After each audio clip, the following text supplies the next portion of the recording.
때 이렇게 껑충껑충 뛰어가듯이 그렇게 하나님 만날 때 기쁘고 감사가 있습니다. 그 기쁨과 감사의 내용이 뭡니까? 한 주 동안 함께 하신 하나님의 은혜, 한 주 동안 나를 붙들어 주시고 인도하신 하나님의 은혜가 감사해서 속에서 기쁨과 찬양이 터져 나오는 겁니다. 그리고 또 예배 드릴 때 오늘 또 내게 만나 주시는 하나님, 그리고 만나 주시고 한 주 동안 또 함께 해 주실 하나님을 또 기대하면서 기뻐하고 감사하는 겁니다. 저와 여러분의 이 마음속에 우리 하나님 앞에 나오는 그 모든 순간순간들이 시편 100편의 찬송이 되기를 여러분 주의 이름으로 축복합니다. 그거는 사람이 뭐 내가 원한다고 되는 게 아닙니다. 그냥 하나님이 은혜 베풀어 주시는 겁니다. 뭐가 있어야 되고 조건이 있어야 되고 그게 아닙니다. 그냥 하나님 은혜 베풀어 주시면 됩니다.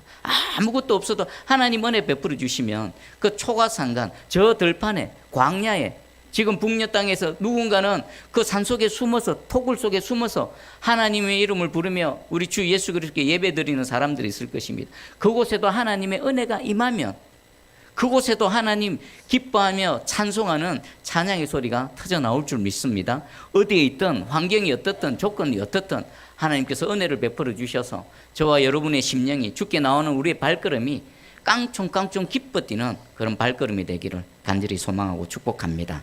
아멘. 자, 오늘 고린도전서 10장 14절에서 22절입니다. 지금 하나의 주제가 계속 꼬리에 꼬리를 물고 나아갑니다. 첫 스타트는 어디였습니까? 우상의 재물을 먹는 문제였습니다. 우상의 재물을 먹어도 됩니까? 먹으면 안 먹어야 됩니까? 라고 했을 때 사도 바울은 그것에 대해서 자유의 남용에 대한 경고를 절제하지 못해서 그렇다. 모든 것이 가하나 덕이 되는 거 아니다. 모든 것을 할 수 있으나 그 모든 것이 유익이 되지 않는다. 덕을 세우기 위해서 진짜 유익을 위해서 뭔가 절제하고 스스로 포기하는 것이 있어야 된다. 자유의 남용에 대한 경고를 지난 시간까지 했습니다. 근데 지금은 어디까지 나아갑니까? 이것이 우상 숭배의 문제로까지 연결되는 겁니다. 한번 쭉 걸음을 봐보십시오. 우상의 재물을 먹어야 됩니까? 그것은 자유의 남용의 문제와 연결되어져 있는 거고, 이 자유의 남용을 그대로 내버려 두면 우상 숭배하고 직결이 되어졌다는 겁니다. 당시 고린도 교회 성도들뿐만 아니라 고린도 지역에는 그 시대에는 어떻습니까? 대부분의 많은 이 고기 종류들이 우상의 신전에 들어졌던 그런 이 고기들이 유통되는 경우가 많았습니다. 그래서 알게 모르게 우상에게 들어졌던 그런 고기를 성도들이 먹을 수가 있습니다. 이것은 불가피한 겁니다. 그렇다고 해서 고기를 안 먹을 수는 없죠. 알고는 먹으면 안 되지만 불가피한 상황에서는 사도 바울도 허용을 합니다. 그러나 오늘 이 본문에서 다루는 문제는 뭡니까? 알면서도 먹는 거, 심지어는 우상의 신전, 우상의 예배드리는 그 의식에 참가할 뿐만 아니라 그 자리에서 우상에게 들어졌던 고기를 함께 나누어 먹는 거, 이것이 문제라는 겁니다. 바울은 그것을 우상숭배다라고 말합니다. 보니까 14절 뒤에 보니까 우상숭배하는 일을 피하라는 겁니다. 우상숭배하는 일을 피하라. 왜 이 말합니까? 지금 그 당시에 고린도 교회 안에 우상숭배하는 일이 있었기에 바울이 우상숭배하는 일을 피하라라고 말하는 겁니다. 자, 그러면 우상숭배에 대해서 한번 보겠습니다. 우상에 대해서 생각해 보겠습니다. 이전에는요, 대부분 우상은 눈에 보이는 것이었습니다. 우리 지금 살아가는 이 땅에는요, 수천 년 전부터 수많은 우상들이 있었습니다. 유교로 통한 우상, 불교를 통한 우상, 그리고 이 무속신앙에 의한 우상들, 수많은 우상들이 있었습니다. 근데 그 우상은요, 눈에 보이는 우상입니다. 돌 갖다 놓고 돌 쌓아놓고 기도하고, 큰 고목나무 앞에 기도하고, 석상으로 돌로 깎아 만들어 놓고 거기 엎드려 절하고, 그런 우상들은 눈에 보이는 우상입니다. 근데 현대에는 어떨까요? 눈에 보이는 우상보다도 눈에 보이지 않는 우상들이 더 많습니다. 그리고 더 치명적입니다. 특별히 우리 한국 교회는 쭉 그런 보면 그 일제시대 때 신사참배라든지 여러 가지 일들이 있기 때문에 눈에 보이는 우상에 대해서는 우리 성도들이 아주 민감하게 반응합니다. 아주 예민하게 반응합니다. 그런데 오늘날 가만히 보면요, 눈에 보이지 않는 우상에 대해서는 좀 둔감한 것 같습니다. 더 어렵습니다. 더 치명적입니다.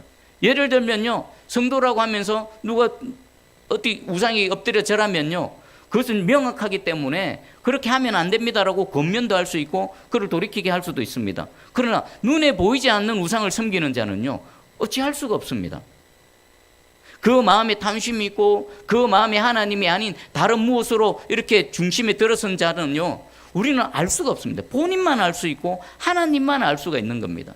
자, 오늘 하나님의 말씀이 선포되어질 때에 사람으로서는 알 수 없는, 그러나 여러분은 말씀을 통해 분별할 수 있는, 여러분 안에 있는 보이지 않는 우상이 발견되는 은혜가 있기를 축복합니다. 그리고 그 다음 뭐 하는 겁니까? 말씀으로 찍어 쪼개고 내쫓아 버리는 겁니다. 그리고 그 자리에 하나님만이 나의 하나님, 참심이 되는 그런 은혜가 있기를 주의 이름으로 축복합니다.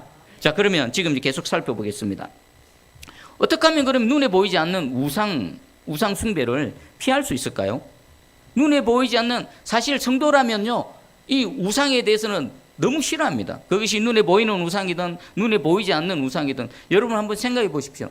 저도 예수 그리스도를 믿기 전에는요, 산에 가면 절을 찾아다녔습니다. 일부러 가지는 않았지만 산에 가면은 절이 있고 절이 있으니까 한번 들어가 보는 겁니다.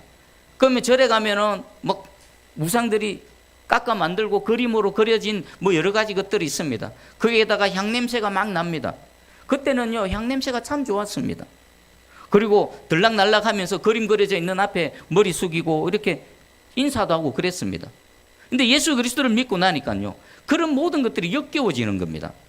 향냄새 지금 못 맡습니다. 왜 그리 역겨운지 모르겠습니다. 향냄새도 그렇고 그런 거 보는 것 자체가 머리가 아픕니다. 그런 지역에 들어가죠. 절간이 있는 지역에 가면 그냥 머리가 아픕니다. 그게 뭐겠습니까? 내 안에 계신 성령님께서 그렇게 작용을 하는 겁니다. 민감하게 반응을 하시는 겁니다. 자, 그러면 이 우상 숭배를 피할 수 있는 방법, 우상 숭배란 눈에 보이는 것 외에 눈에 보이지 않는 그 모든 것들, 하나님보다 더 가치를 두고 더 중요하게 여기는 모든 것들이 우상이라고 합니다. 그럼 어떻게 하면 이런 우상 숭배에서 우리를 지켜낼 수 있을까요? 답은 간단합니다. 원인을 제거하는 겁니다. 여러분, 이 몸에 병이 있습니다. 속에서 곪고 있습니다. 그러면 약만 바를 수도 있습니다. 약만 바르면 어떻습니까? 당치로는 조금 효과가 있는 것 같지만 원인이 제거되지 않으면요, 근본적인 해결책이 안 됩니다. 조금 지나면 또 생겨납니다. 제가 도동교회 섬길 때 몸이 피곤하고 명령력이 떨어지니까 온몸에 살이 좀 썩고 뭐 이런 것들이 있더라고요. 그래서 병원에도 가보고 약도 발라보고 해도 소용이 없습니다. 그래서 한 권사님이 이게 점점점 번지니까 보다 못해서 한약을 지어주시더라고요. 그 한약을 한 석 달 먹으니까 낫더라고요. 그러니까 병원에 간 건 뭡니까? 약만 바른 거예요. 한약을 지어서 달여서 먹은 건 뭡니까? 몸의 기분, 그 원인을 제거한 겁니다. 그러니까 약 아무리 발라도 안 낫던 것이 그 한약을 달여서 먹어서 원인을 제거하니까 치유가 되어지는 겁니다. 이 우상 숭배 위험으로부터도 우리가 지키기 위해서는요, 그 원인을 제거해야 되는데 그 뿌리, 가장 첫 번째 뿌리가 뭘까요? 우상을 만든 동기가 있습니다. 왜 우상 만듭니까? 욕망입니다. 자신의 욕망을 채우기 위해서 우상을 만들어 놓고 내게 복 달라, 나를 도와달라 그러는 겁니다. 그래서 성경은 골로새서 3장 5절에 탐심은 우상 숭배다. 여러 가지 것들이 있는데 그 탐심이 우상 숭배라고 합니다. 우리 안에 뭔가를 향한 하나님께서 주신 것 외에 탐심이 있으면요, 우상 숭배 위험에 노출된 겁니다. 그 부분을 사단이 살살살 건들면요, 그 부분으로 사단이 들어오면요, 우상 숭배에 더 걸려 넘어지는 겁니다. 그래서 어거스틴은 이렇게 말했습니다. 충족한 것보다 더 원하는 것, 그리고 하나님의 은혜에 감사하지 못하고 주어진 것 이외의 것으로 온 마음에 가지려고 온 마음을 쏟는 것, 이것이 탐심이다라는 겁니다. 그래서 바울은 자족하는 마음을 강조했습니다. 부한데도 처해받고 또 가난한데도 처해받고, 그러나 이 모든 일체의 비결을 배웠다라는 겁니다. 저와 여러분들 삶도 마찬가지입니다. 인생이 우여곡절이 있습니다. 오르막이 있고 내리막이 있고, 오르막에 있을 때는 오르막에 있을 때 또 배우는 바가 있고, 내리막길에 또 처박혔을 때는 그곳에서 또 배우는 바가 있습니다. 오르막에 있든 내리막에 있든 하나님께서 역사하시고 섭리하시는 줄 믿으시고요, 어느 위치에 있든 자족하는 것을 배워가시기 원합니다. 그럴 때 우리는 어떻습니까? 우상숭배에 안 빠질 수가 있는 겁니다. 그리고 또 하나를 생각해 보면요, 또 하나 이유가 있는데 무지함이에요. 무지함. 그렇게 하고 있으면서도 그것이 우상숭배인 줄 모르는 무지함이 우리를 계속 우상숭배에 빠지게 만든다는 것입니다. 오늘 두 가지 원인 중에 16절부터 18절 사도 바울이 하는 말씀을 통해서 보면요, 당시에 고린도 교회 성도들이 우상숭배에 빠져 있는 것은요, 탐심이라기보다는 무지함이에요. 몰라서 그런 거예요. 누가 그러면 이런 우상숭배에 빠져 있을까요? 그들은요, 정말 예수 그리스도 믿는 사람들입니다. 예수 그리스도 안에서 자유함을 이렇게 누리는 사람들입니다. 그런데 그들은 그것이 너무 지나친 나머지 우상숭배를 하고 있으면서도 그것이 우상숭배인 줄 모릅니다. 누가 그러면 이런 종류의 우상숭배에 빠져 있을까요? 내가 그리스도 안에서 자유하다라고 강조하는 사람들입니다. 주께서 나의 모든 그 얽매인 것들을 다 해방시켜 주셨다. 주 안에서는 모든 것들이 자유하다라고 강조했던 사람들 중에 하나는 알지만 둘을 모르는 겁니다. 맞습니다. 예수 그리스도 안에서는 자유합니다. 우상 아무것도 아닙니다. 깎아 만든 그거 그냥 불쏘시개일 뿐입니다. 우상에 드려졌던 그 고기라고 할지라도 하나님께서 창조하신 고기일 뿐입니다. 이건 맞는 겁니다. 그러나 두 번째를 모르는 게 뭡니까? 그럴지라도 그것이 우상과 연결되어져 있고 사단과 연결되어져 있고 귀신과 연결되어져 있으면 그곳에 참여하면 안 된다는 것을 몰랐던 것입니다. 그것이 곧 우상숭배라는 것을 몰랐던 겁니다. 그럼 한번 우리 16절에서 18절을 한번 다시 읽어보겠습니다. 같이 읽어봅니다. 시작. 우리가 축복하는 바 축복의 자는 그리스도의 피에 참여함이 아니며 우리가 떼는 떡은 그리스도의 몸에 참여함이 아니냐. 떡이 하나요 많은 우리가 한 몸이니 이는 우리가 다 한 떡에 참여함이라. 육신을 따라 난 이스라엘을 보라. 제물을 먹는 자들이 제단에 참여하는 자들이 아니냐. 아멘. 자, 이 말씀은요, 우리 성찬식 때마다 선포되어지는 하나님의 말씀입니다. 포도주 떡을 뗍니다. 떡을 떼면서 우리가 예수 그리스도의 그 몸에 참여합니다. 포도주를 나눕니다. 이 포도주는 예수 그리스도의 피입니다. 우리를 정결케 하시고 구원케 하시는 하나님의 피, 예수 그리스도의 보혈입니다. 그렇게 하면서 지금 성찬식을 하고 있습니다. 그럼 당시의 한 장면을 생각해 보십시오. 이들은 하나님 앞에 나올 때마다 예배를 드렸고 또 예배를 드릴 때마다 당시에는요, 매번 성찬식을 거행했습니다. 그럼 성찬식을 거행할 때 뭐 하는 겁니까? 이 16절과 18절의 은혜를 이들이 날마다 입고 있습니다. 주님 앞에 나와 떡을 떼고 잔을 마시면서 주님의 몸과 주님의 피에 참여하는 그런 삶을 살아갑니다. 그런데 그들이 또 어디까지 갑니까? 우상의 신전에 가서 우상의 신전 의식에 참여할 뿐만 아니라 그 우상에게 드려졌던 고기와 떡을 함께 먹고 마시는 겁니다. 지금 바울이 지금 그것을 말하는 겁니다. 우리는요, 성찬식의 진정한 의미를 먼저 알아야 됩니다. 지금 이들이 행하는 건요, 성찬식에도 참여하고 우상의 그 제단에도 참여하고, 이것은 고린도후서 6장 15절에 그리스도와 벨리알이 어찌 조화되며 여기에 해당되는 겁니다. 이것도 하고 저것도 하고 성찬식에 참여했던 사람이 어떻게 우상의 그 잔에 떡에 참여할 수 있다는 말입니까? 말도 안 되죠. 합리적으로도 안 맞습니다. 그런데 그 일이 일어났습니다. 무엇으로요? 예수 그리스도 안에서 자유하다는 그 명분 아래. 자, 우리는 성찬식에 참여할 때 떡을 뗄 때 어떻습니까? 그건 떡일 뿐입니다. 그러나 영적으로 어떻습니까? 떡을 떼서 먹는 그 순간 예수 그리스도의 몸에 이 영적으로 참여한 하나가 되어지는 신비한 연합이 일어나는 겁니다. 그리고 포도주를 마실 때, 그 단순히 포도주일 뿐입니다. 그러나 우리가 그것을 예수 그리스도의 피로 믿고 마실 때 어떻습니까? 우리의 죄를 정결케 하시고 우리를 죄와 사망에서 건져내신 예수 그리스도의 보혈의 능력이 그 잔 안에 담겨져 있는 겁니다. 그래서 우리는 이것을 영적 임재설이라는 겁니다. 여러분, 성찬식 때에 여러분이 그 기쁨과 감격을 한번 생각해 보십시오. 이런 신비한 하나님의 은혜와 능력이 담겨져 있기에 가능한 겁니다. 그런데 그런 놀라운 성찬식의 은혜를 입은 자가 잠시 후에는 저기 우상의 신전에 가서 우상의 떡을 함께 하고 있다. 말이 안 되지 않습니까? 그리고 바울은 말합니다. 20절에 무릇 이방인이 제사하는 것은 귀신에게 하는 것이라. 이방인에게 하는 제사는 귀신에게 하는 것이다. 이게 무슨 말입니까? 배후에 뭐가 있습니까? 사단이 있고 귀신이 있다라는 것입니다. 여러분, 고기 자체에 아무것도 아니면 그냥 고기입니다. 우리 제사를 한번 예를 들어 볼까요? 제사상에 차려진 음식 그냥 음식일 뿐입니다. 근데 그것을 귀신에게 줄 때는 어떻습니까? 배후에 귀신이 역사하는 겁니다. 귀신이 자기 권리를 주장하는 겁니다. 돌멩이, 큰 돌멩이요, 그냥 돌멩이일 뿐입니다. 그러나 누군가가 거기에다가 신이다 하고 머리를 숙이는 순간 그 돌 배후에는 뭐가 있는 겁니까? 귀신이 영적으로 실제적으로 역사하는 겁니다. 아무것도 아닌 사람에게는 돌멩이일 뿐이지만 그 돌멩이를 바라보고 나를 도와줄 신이다 하고 그것을 머리를 숙이는 순간 그 돌에 뭐가 임하는 겁니까? 귀신이 영적으로 임하는 겁니다. 그래서 그 사람의 영을 붙들고요, 그 사람을 그 귀신의 종로로 하는 겁니다. 지금 바울이 그걸 말하는 겁니다. 성찬에 참여했던 너희가 어떻게 귀신의 잔에 참여하느냐? 거기 가서 그 예수 그리스도 안에서 자유하다고 하지만 너희 거기에 참여하는 순간 배후의 사단의 역사가, 배후의 사단이 너희 가운데 역사할 것이다. 사단이 너희 가운데 영향력을 행사할 것이다. 지금 그렇게 말하고 있는 겁니다. 여러분, 바울이 말하는 바가 이해가 되십니까? 그러면 지금 이제 다음 주면 설날 명절이 있습니다. 명절 되면 뭐 합니까? 조상의 뭐 언덕을 기린다면서 제사상 차려놓고 제사를 드립니다.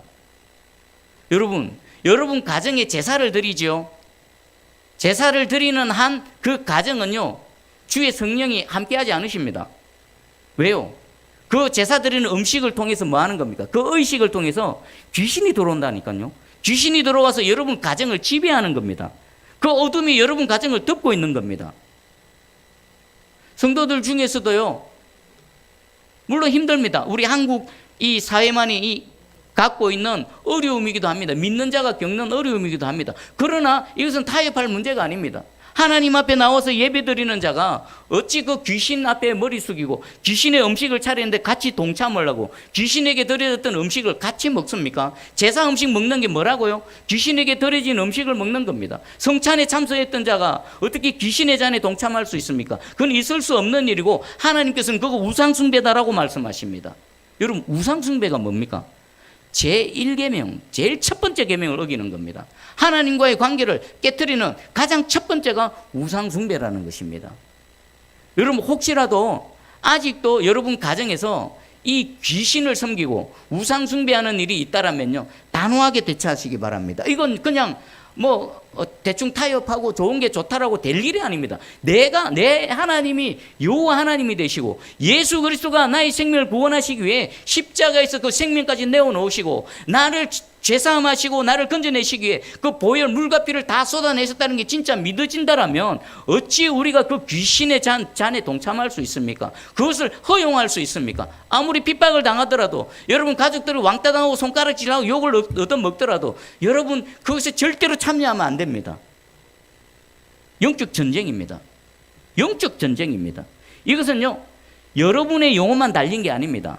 하나님께서 여러분을 그 예수 믿지 않는 가정에서 예수 그리스도를 믿는 영혼이 되게 하신 것은요, 하나님의 군사로 투입시킨 겁니다. 영적 전쟁을 벌이기 위해서 하나님께서 그 가나안 땅에 여러분을 투입시킨 겁니다. 그럼 거기서 뭐 해야 됩니까? 바알과 아세라 동참하는 그들에게 동참하는 것이 아니라 내 하나님은 여호와 하나님이시고 나의 하나님 십자가에 달리신 예수 그리스도시고 그분만이 참 하나님이십니다라는 것을 여러분 삶을 통해서, 여러분 믿음을 통해서 고백하면서 핍박이라도 당하는 삶을 살아내셔야만 된다는 것입니다. 혹시 지금까지 두 가지 말했죠. 우상 숭배를 피할 수 있는 원인을 제거하는 거, 탐심, 또 하나가 무지입니다. 지금 제가 말씀드리고 사도 바울이 말하는 이 영역은 어느 영역입니까? 무지함에서 오는 겁니다. 그 정도는 괜찮겠지 그거 조상에게 효를 행하는 거지. 아닙니다. 귀신의 잔에 동참하는 거고요, 귀신에게 엎드려 절하는 거고요, 하나님께서 분명히 그것은 우상 숭배다라고 말씀하고 계십니다. 여러분, 혹시라도 여러분 가정에 아직 이런 일이 있다라면요, 성령의 능력으로, 하나님의 은혜와 권능으로 여러분 가정에 있는 모든 더러운 귀신들이 떠나가는 은혜가 있기를 축복합니다. 그 일을 누가 해야 됩니까? 여러분이 해야 됩니다. 예수를 믿는 여러분이 해야 되는 겁니다. 하나님만이 하나님이시다. 이거 귀신이다. 조상에게 돌아가는 거 아니야. 잡신들에게 그냥 속아서 지금 잡신에게 지금 속임 당하고 있는 거야. 외치시기 바랍니다. 이번 기회에 한판 승부를 벌이십시오. 말도 안 되는 일이 계속 일어나고 있다라면요, 여러분 정말 여러분 가정의 영혼들이 주의 빛이 들어가야 되는데 어둠이 가득히 덮고 있어서 가지고는요, 성령님 그 빛 빛으로 임하지 않으십니다. 여러분이 믿음으로 도전하고 나아갈 때 빛 대신 주님께서 여러분과 함께 하시고 여러분을 통해서 능력을 나타내 보여주실 줄 확실히 믿습니다. 이번 설 명절 기간이 그런 기간이 되기를 원합니다. 심각한 죄입니다. 제1계명을 깨뜨리는 아주 심각한 죄입니다. 바울도 우상 숭배하는 일을 피하라라고 경고했습니다. 여러분, 이번 명절이 여러분 가정에 여러분 믿음을 통해 하나님의 빛이 쭉 하고 뚫고 들어가셔서 여러분 가정 그동안 덮고 있던 이 더러운 귀신들, 여러분 영혼을 갉아먹고 있고 여러분 인생을 망가뜨리던 그 귀신들이 그 예수의 이름으로 다 떠나가는 은혜가 있기를 주의 이름으로 축복합니다. 할렐루야. 그 일을 여러분을 통해서 하나님께서는 하시기를 원하십니다. 정리를 하겠습니다. 우상숭배에 피할 수 있는 두 가지죠. 내 속에 탐심이 있으면 그걸 통해 이 사단이 역사합니다. 살살 유혹하면 그냥 톡 넘어져 버립니다. 또 하나, 몰라서 그랬던 거. 그러면 탐심을 이겨낼 수 있는 건요, 하나님 주신 은혜, 하나님께서 베푸실 줄 믿고 만족함으로 하루하루 살아가는 겁니다. 그럼 탐심의 위험에서 우리는 벗어날 수 있습니다. 두 번째, 오늘 하나님께서 진리의 말씀을 선포해 주셨습니다. 아, 그게 그거구나. 그냥 그냥 적당히 타협해서 될 문제가 아니구나. 맞서 싸워서 이것이든 저것이든 양자간에 결단을 내야 되는 부분이구나. 주의 이름 붙들고 나가셔서 믿음으로 승리하는 그런 가정, 그리고 주님께서 진짜 주인이 되어는, 우리 예수 그리스도께서 여러분 가정에 진짜 주인이 되는 그런 은혜가 있기를 주의 이름으로 축복합니다. 아멘. 우리 말씀 붙들고 한번 기도하기 원합니다. 먼저 내 속에 탐심이 있고 탐심을 통한 우상 숭배, 보이지 않는 우상이 있다라면 하나님 오늘 시간 찍어 쪼개 주시옵소서. 그동안 나도 모르게 무지해서 또 저질렀던 우상 숭배 행위가 있었다라면 오늘 예수 그리스도 십자가 보혈로 씻어 주시고 이 시간 다시금 새롭게 일어나게 해 주시고, 우리 가정에 혹시 그런 일이 있다라면 주님 예수 그리스도 이름의 능력이 나를 통해 나타나서 우리 가정이 예수님의 가정, 하나님이 참 하나님 되는 새로운 가정이 되게 은혜 베풀어 주시옵소서. 함께 기도하며 나아갑니다. 기도하겠습니다. 사랑의 주님 감사합니다. 오늘도 말씀으로